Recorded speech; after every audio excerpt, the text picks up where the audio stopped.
बोलिए गौरी गोपाल भगवान की जय जय श्री राधे। आज आपका परिचय हम जिनसे कराएंगे वो आपके लिए बहुत उपयोगी हैं, क्योंकि आज गौरी गोपाल में देश के जाने माने आयुर्वेद के जानकार वैद्य जी श्री सुभाष गोयल जी यहाँ पधारे हैं। बहुत बहुत स्वागत आपका। जी महाराज जी, आपकी भी बहुत बहुत कृपा, आपका आशीर्वाद सब पे बना रहे। आप सब लोग मैया सबसे पहले तो शांत हो जाइए, चुप हो जाइए, शोर ना करें, क्योंकि आज आप जो सीखने वाले हैं वो आपके घर में जो सामान्य औषधियाँ हैं उन्हीं का नुस्खा बता करके हमारे वैद्य जी आपको ठीक करने का प्रयास करेंगे और आप भगवान की कृपा से स्वस्थ भी हो जाएंगे। तो सबसे पहले आज हम वैद्य जी से पूछेंगे, जैसे माताओं को कमर दर्द होता है, अधिकांश कहते हैं बच्चा पैदा होने के बाद स्त्रियों को कमर दर्द की प्रॉब्लम शुरू हो जाती है और फिर ये कमर दर्द ना सारी जिंदगी महिलाओं को परेशान करता है। और आजकल तो पहली डिलीवरी के बाद से ही मतलब 25 साल की लड़की भी यदि है और एक बच्चा हो गया तो उस उम्र से ही कुछ लोगों को 25-30 साल की आयु से स्त्रियों को कमर दर्द की प्रॉब्लम कुछ स्त्रियों को शुरू हो जाती है, वरना 35-40 के बाद तो 80% स्त्रियों को कमर दर्द की प्रॉब्लम हो ही जाती है। तो क्या डिलीवरी में जो नस वहाँ रीढ़ की हड्डी में इंजेक्शन लगाया जाता है शून्य का, क्या उसका साइड इफ़ेक्ट है या कुछ और कारण है? कमर दर्द क्यों होता है? ये ना जी पहले नहीं हुआ करते थे। पहले एक लेडी 8-8, 9-9 बच्चों को जन्म देती थी जी। पहले नहीं होते थे, घर पे डिलीवरियाँ होती थी। तो आज क्या हो गया कि आज बच्चा हो गया, उसके बाद वर्किंग लेडी है, काम पे चली जाती है, कुछ दिनों में अपनी केयर नहीं करती। और दूसरी चीज़ क्या है कि पहले लड़की जब प्रेग्नेंट होती थी तो उसको 3-4 महीने रहते ही मायके भेज दिया जाता था। रेस्ट उसका मतलब होता था कि वो रेस्ट करेगी, माँ उसका ध्यान रखेगी। ध्यान तो खैर सासू माँ भी बहुत रखती है, पर वहाँ उसकी जिम्मेदारियाँ ज़्यादा होती हैं, वो काम करना पड़ता है उसको। तो ये जो चीज़ें होती हैं कि रेस्ट नहीं मिलता, और कम से कम बच्चा जब पैदा होता है उससे 3 महीने पहले और 3 महीने बाद का जो रेस्ट है वही उसको तंदुरुस्त रख सकता है। ना कोई वैद्य, ना कोई हकीम, ना कोई डॉक्टर वहाँ पे काम कर सकता है। सिर्फ उसमें क्या करेगा, आप लोगों ने सुना होगा, आपने भी बहुत सुना होगा महाराज जी, कि आयुर्वेद में हजारों साल पुराने ग्रंथ हैं, 5-5, 10-10 हज़ार पुराने। उन ग्रंथों में एक जड़ी बूटी है जिसका वर्णन है, जड़ी बूटी का वर्णन है कि कमरकस। सुना है आप लोगों ने, किसी ने कमरकस सुना है? कमरकस पंसारी के पास एक जड़ी बूटी मिलती है, उसका नाम ही कमरकस रखा गया। जैसे मतलब कि बहुत सारी ऐसी कहावतें हैं जो आपके लिए फ़ायदेमंद होती है। जो कमरकस होती है, ये ले लो आप 100 ग्राम, उसके अंदर डाल लो पंचम हल्दी 100 ग्राम, दोनों को मिक्स कर लो साहब। और एक ना जी काला गोंद आता है, गोंद, ब्लैक गम, हाँ काला गोंद, और एक जटामांसी। ये सब लिख लेना प्रोग्राम से, बिल्कुल आप पेन से लिखोगे। जटामांसी तो सुना है हमने। हाँ, जटामांसी जैसे जटाएं होती हैं साधु संतों की, वैसे वो जटा की तरह होती है, उसका नाम ही संतों ने रखा हुआ है जटामांसी। तो वो जो दवा होती है वो आपकी मतलब नसों को, जो नाड़ियाँ होती हैं, जैसे रीढ़ की हड्डी की नस है, अपनी बॉडी की नस है, तो नसों में जो प्रॉब्लम आती है वो उसको खोल देती है और ब्लड सर्कुलेशन को कारगर कर देती है। और उसके बाद क्या होता है कि बहुत सारे लोग हैं जो कमर के दर्द से फ़ायदा ले चुके हैं। और इसके लिए मैं चाहूँगा कि जितने भी लोग कमर की दर्द से परेशान हैं वो एक बार महाराज जी को ज़रूर बताएंगे कि हमने ये दवा बनाई थी और खाई थी, और ये बना करके खुद खाएं। इसको जो हमारी कंपनी बनाती है, हम भी बनाते हैं, गवर्नमेंट से ये अप्रूव करवाई हुई है, जोड़गज केसरी के नाम से है। ये जोड़गज केसरी के नाम से है, बहुत पुराना ये ग्रंथिक योग है। तो ऐसे करके जो कमर का दर्द है उसके लिए काला गोंद जो है, ब्लैक गम जो है, वो बहुत इफ़ेक्टिव है। इसको 5-6 महीने तक लेना चाहिए, हल्दी वाले दूध के साथ ही लेना चाहिए, बहुत फ़ायदा इसमें मिल जाता है महाराज जी। सही है। तो आप समझ रहे हैं, कमर दर्द में यदि आपको राहत चाहिए तो हमारे वैद्य जी जो कह रहे हैं वो सुनिए। और ये वैद्य, हमारे वैद्य जी जो हैं, ये बहुत समय से ये सब रिसर्च कर रहे हैं, कार्य कर रहे हैं। और वैद्य हमारे यहाँ तो जब लक्ष्मण जी को शक्ति लगी तो वैद्य जी ही तो आए थे। लंका से हनुमान जी किसे लाए थे? सुखैन वैद्य को। तो वैद्य की परंपरा कोई आज की नहीं, अपनी वैदिक परंपरा है ये। तो जो कह रहे हैं ये सुनना है और इसे फॉलो करना। जो बहन बेटियों को कमर दर्द है, लाखों रुपए तो दवाई में खर्च कर चुके, ये तो घर बैठे बन जाएगा आपका, कोई पैसे भी नहीं लगने। पंसारी से ले आना चीज़ें, बना के उपयोग करना और स्वस्थ रहना। सबसे बड़ी बात है कि आप स्वस्थ रहें। आपका स्वास्थ्य ही आपकी अमीरी है। आप कितना भी पैसा कमाओ पर आप स्वस्थ ही नहीं हैं तो करोगे क्या पैसे का? इसलिए आपका स्वास्थ्य आपका सबसे बड़ा धन है। आप में से किसी को सवाल है हमारे वैद्य जी से? प्रणाम गुरु जी। जी राधे राधे। मेरा 4-5 साल से मुझे डायबिटीज़ है। तो आजकल ये फेसबुक पे इस पे बार बार डॉक्टर तेहरान कारी का बताते हैं भाई गोलियां बंद हो जाती है इस प्रकार की दवाएं लेने से। तो मेरा सवाल ये है कि क्या सचमुच में आयुर्वेदिक औषधि लेने से ये जो मेटामॉर्फिन वगैरह की है वो बंद हो जाती है क्या, या उनको लेना बंद कर दें? इसमें ये इस बारे में बहुत महत्वपूर्ण बात है, क्योंकि आज की डेट में ना महाराज जी जो शुगर है वो हर घर में हो गई है, किसी न किसी को ज़रूर है। तो इसके लिए बहुत सारी दवाइयाँ शुरू हो जाती हैं। लेकिन मैंने बहुत लोगों को बताया बहुत ज़्यादा मोटी बड़ी दवाइयाँ नहीं होती। एक तो मेथी दाना, मेथी का दाना, ध्यान से सुन लेना, मेथी, कलौंजी और काले छोले, ये डायबिटीज़ को कंट्रोल करने में 100% मदद करते हैं। मेथी दाना महाराज जी 20 दाने पहले गिन के डालो और 10 दाने कलौंजी के और 40 दाने काले छोले, उसको भिगो दो रात को एक कटोरी में। सुबह उसको पानी को पीना है धीरे धीरे, और चने और दाल को वो सॉफ्ट हो जाती है, उसको चबा चबा के खाना है। उससे क्या होता है कि जिनको तो अभी शुगर का पता ही चला है उनकी तो उसी से कवर हो जाती है। और अगर आप इसको डेली खाते रहोगे, जो मेटफॉर्मिन आप खाते हैं, जो अंग्रेजी दवाइयाँ खाते हैं, किसी को इंजेक्शन भी लगता है, उन चीज़ों के बहुत साइड इफ़ेक्ट हैं मेरी बहन। जैसे अभी मैं आपका फेस देख रहा हूँ, यहाँ से ये ख़राब हो रहा है, ये बहुत सारी ऐसी चीज़ें होती हैं जो हम खा रहे होते हैं, हमें पता नहीं होता। तो आप अगर शुगर की दवाई के साइड इफ़ेक्ट से बचना चाहते हो तो ये जो मैंने 3 दालें बताई हैं इसको खाना शुरू करो, मेथी दाना और कलौंजी और काले चने। और साथ में एक चीज़ और बता देता हूँ, बहुत कम लोगों ने सुनी होगी। अगर आप चाहते हो कि अंग्रेजी दवाइयाँ भी छूट जाएं और हमारा शरीर भी ठीक रहे तो एक नुस्खा बनाओ अपने घर पे। इस वीडियो को सेव करना महाराज जी से लेकर के आप। और मैं ये बता देता हूँ, नंबर 1, आप लोगों ने सुना भी नहीं होगा कभी कि शुगर के लिए कुछ ऐसा, करेला, जामुन, मेथी तो बहुत सुने होंगे आपने, लेकिन जो मैं बता रहा हूँ इसको नोट कर लीजिएगा।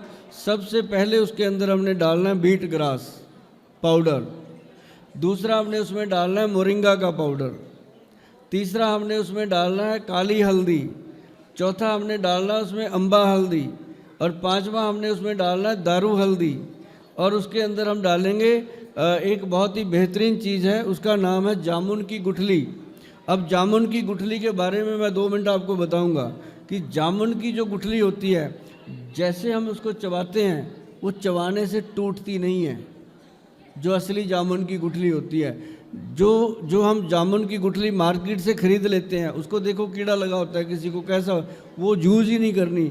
जामुन की मौसम आती है, 10-20 किलो 50 किलो जामुने लो, उसको पीस करके पाउडर, उसका पानी अलग कर लो, गुठली अलग कर लो, गुठली सुखाओ और उसका सिरका बना लो। सिरका बना के उसका और फ़ायदा मिलेगा। तो ये चीज़ जामुन की गुठली डालनी है उसके अंदर। फिर आपने मेथी दाना, उसके अंदर बेलपत्री, उसके अंदर आप डालेंगे अपना गुड़ मार्ग की बूटी।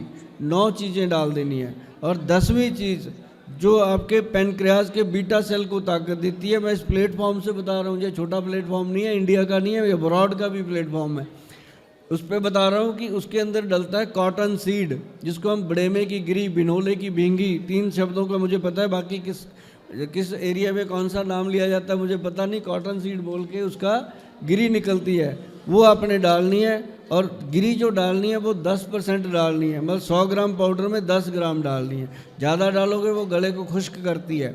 वो आप 10 ग्राम 100 ग्राम बना लो, बना करके वो बन जाता है डायबिटीज़ कंट्रोल पाउडर।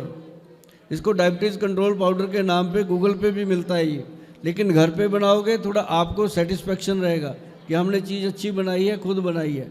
तो इसको बना के 1 चम्मच सुबह खाली पेट, 1 चम्मच शाम को 5 बजे, उस समय जब 2 वक्त आपस में मिलते हैं, जाने वाला और आने वाला, उस समय आप उसको लेंगे तो आप देखेंगे कि चंद दिनों में हमारी दवाइयाँ कम हो रही हैं, शुगर कम हो रही है। और जब तक इसको लेना है, अंग्रेजी दवाई को साथ साथ लेना है, जब तक शुगर 90-100 पर नहीं आ जाती।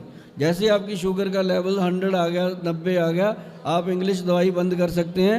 उसके साथ क्या होगा कि शुगर एक बार थोड़ा शूट करती है, घबराना नहीं, फिर धीरे धीरे अपने आप नॉर्मल होती है। ये इस दवाई का बहुत बड़ा एग्जाम्पल आपको मिल सकता है दुनिया में। जी सुंदर। हाँ, कुछ प्रणाम महाराज जी। जी, राधे राधे। महाराज जी मेरा पेट निकल जा रहा है। कहाँ गया बैठने निकल के? से निकल जाता है। कहाँ चला जाता? पड़ोस में चला जाता है क्या घूमने फिरने? नहीं, हैं? कहाँ निकल जाता है? मतलब पेट घूमने फिरने निकल जाता है, वॉकिंग में निकल जाता होगा सभी। बैठने से हो जा रहा है। मतलब पेट निकला हुआ है। वैसे लग तो नहीं रहा कि आपका पेट निकला है। थोड़ा निकल। अरे फुलाओ कहते ना निकल, देखे हम। नहीं, बस इतना ही। ठीक है, इतना तो सामान्य ठीक है। अब हमारे वैद्य जी बताएंगे। काम करने में दिक्कत हो जाती है। ठीक है, तो अभी पेट ठीक है, बताएंगे हमारे वैद्य जी। सबसे पहले तो जिनका पेट निकला हुआ है, कोई भी है जिसका पेट बाहर है, सिर्फ पेट कब्ज बाहर भी थोड़ा है, रहता है। हाँ कब्ज है, हाँ राजा। हाँ, जिसका पेट बाहर निकला हुआ है उसको एक तो त्रिफला पाउडर तो पक्का, उसको क्या मैं तो कहता हूँ जो जीव धरती पे पैदा हुआ उसको त्रिफला पाउडर तो लेना ही चाहिए, क्योंकि वात पित्त कफ हम सबके शरीर में यही एक तीन दोष हैं जिनके सर पे अपना शरीर चलता है। तो एक तो त्रिफला पाउडर शुरू कर दो। एक मैं नुस्खा बताता हूँ आपको पेट कम करने का। मेरे पास ना महाराज जी वो आई थी, क्या नाम है उनका, उपासना सिंह, जो कपल के शो में उसकी बुआ बनी हुई थी, वो आई थी। उनको मैंने ये नुस्खा बताया था। फिर 3-4 महीने के बाद जब आई, बहुत दुबली हुई थी, मेरे शो में आई थी। तो ये नुस्खा है, 5 गोंद आती हैं जी, पंसारी से मिलेंगी 5 प्रकार की गोंद, जो पहले हम पंजीरी वगैरह में गोंद डालते थे, अभी मैं बताने जा रहा हूँ। नंबर 1 गोंद मोरिंगा, नंबर 2 गोंद चिलगोजा, नंबर 3 गोंद किक्कर, नंबर 4 गोंद पीपल, और नंबर 5 गोंद नीम का गोंद। ये 5 गोंद हैं। गोंद किक्कर, पिपल और मोरिंगा की गोंद जो है ये सबसे बेहतर है शरीर को ऑक्सीजन देने के लिए और फैट को कम करने के लिए। ये 5 गोंद मिला करके इनका एक मिश्रण पाउडर बनता है। अब जब आप गोंद का पाउडर बनाते हैं वो चिपचिपा हो जाता है, तो उसके अंदर आप डालिएगा कुटकी, चिरायता, कालमेघ और अपना भूमि आंवला जो लीवर को सेट करता है। तो इसको मिला करके इसका पाउडर बना लो। इसका मिलेगा भी आपको, गूगल पे चले जाना, आपको मिलेगा पंचम गोंद कैप्सूल मिलेगा एक, पंचम गोंद। इसका स्लोगन बना हुआ है, पंचम गोंद घटाए तोंद, उसमें लिखा ही होगा। तो ये आप अगर घर पे बनाओगे तो बहुत बढ़िया, नहीं तो आप नेट पे जाके इसको परचेज कर सकते हैं। बहुत डिसेंट इसका ट्रीटमेंट होता है। सर एक प्रॉब्लम और है ना, बाल झड़ रहा है। बाल झड़, हाँ। कब से? बस इधर ही झड़ रहा है। बहुत झड़ रहे हैं। 3-4 महीने। शादी हो गई कि नहीं? हाँ शादी हो गई, तभी ये झड़ रहे हैं। हाँ। बता दीजिए सर कुछ दवा। आज अच्छा लग रहा है कि हंसते खेलते हुए हम आप सबको नुस्खे बता रहे हैं। महाराज जी जिनके बाल झड़ते हैं ना, अभी जैसे आप देख रहे हो कि हमारे बाल हैं इस उम्र में भी बहुत हैं, 60% बाल बचे हुए हैं। इनको बचाने का एक ही तरीका है कि फिर वही बात आएगी कि एक बहुत इम्पॉर्टेंट चीज़ें हैं, मेथी दाना, कलौंजी और आंवले का पाउडर। अब मेथी दाने को मैंने कितनी जगह में लाया अलग अलग अनुपान से। मेथी दाना, कलौंजी और आंवला, 20 ग्राम मेथी दाना, 20 ग्राम कलौंजी, उसके अंदर 60 ग्राम आंवला पाउडर, उसको मिक्स करके पाउडर बना के रख लो। उस पाउडर को लोहे की कटोरी में 2-3 चम्मच रात को डाल के रख दो। अगर आप रात को लगाना चाहते हो तो सुबह डाल दो, सुबह लगाना चाहते हो तो रात को मिला के। तो उसको क्या करना जी, थोड़ा थोड़ा मिला के उसके लोहे की कटोरी में जब आप रख देते हो ना, उसके अंदर से आयरन का भाव आता है, वो ब्लैक हो जाता है बिल्कुल सुबह तक। तो उसके अंदर आपने डालना है थोड़ा सा 2-3 बूंद कोई भी तेल जो आपको मिल जाए, और उसके बाद तेल के साथ साथ आप डालेंगे उसके अंदर 1 चम्मच चीनी का। अब देखो चीनी हम हर जगह मना करते हैं खाने को, लेकिन इसमें चीनी काम करती है, बाल के रूट तक जाके सफाई करती है चीनी। और उसके अंदर 2 चम्मच आप डालोगे दही, फिर इसको अच्छे से मिक्स मैच करके बालों के रूट में लगाना शुरू करो डेली। और डेली लगाओगे ना तो आप ये देखिएगा कि धीरे धीरे आप कहोगे कि हफ्ते में, अब जो महिलाएं हैं वो डेली नहीं लगा सकती, उनको मैं कहता हूँ हफ्ते में 1 बार करो, उनको आदत पड़ेगी हफ्ते में 2 बार करेंगी। और इससे क्या होता है कि बालों के अंदर बहुत अच्छे से डैंड्रफ की सफाई होती है, सीरम जो है बालों की जड़ों का वो स्ट्रांग हो जाता है और बालों को अच्छा पोषण मिलता है, और आप अपने बाल बचा लोगे अगर इस फार्मूले को अपनाना शुरू करोगे तो। वाह सुंदर। राधे राधे गुरुजी। जी क्या है कि हमारे 4 ऑपरेशन हो चुके हैं। अभी जून में हर्निया का कराया था, पित्त की थैली में पथरी थी 40 mm की। अभी रीढ़ की हड्डी का भी ऑपरेशन डॉक्टर ने बोला है, और घुटना भी मुड़ता नहीं है, और शुगर भी है मुझे, बीपी हाई रहता है, नींद आती नहीं है, नींद की दवाई खाती हूँ, सूजन आ जाती है, आंखें मतलब दर्द रहता है, जलन, पर नींद नहीं आती। इनका इलाज तो महाराज जी आप ही करोगे, एक बीमारी बताए तो इलाज 2 ऑपरेशन हो चुके हैं, मेजर 12 घंटे ऑपरेशन चला। मैं कहाँ से शुरू करूँ? मेरी बहन मुझे तो बता कौन सी बीमारी से शुरू करूँ? मैंने बता दिया एक बार में। बीमारियों की दुकान है, चलती फिरती है। और कुछ भी नहीं खाती, बीमारियों का शोरूम। घी दूध कुछ भी नहीं। गुरुजी बहुत परहेज से रहती हूँ, अभी से नहीं 25 साल हो गए झेलते हुए मुझे।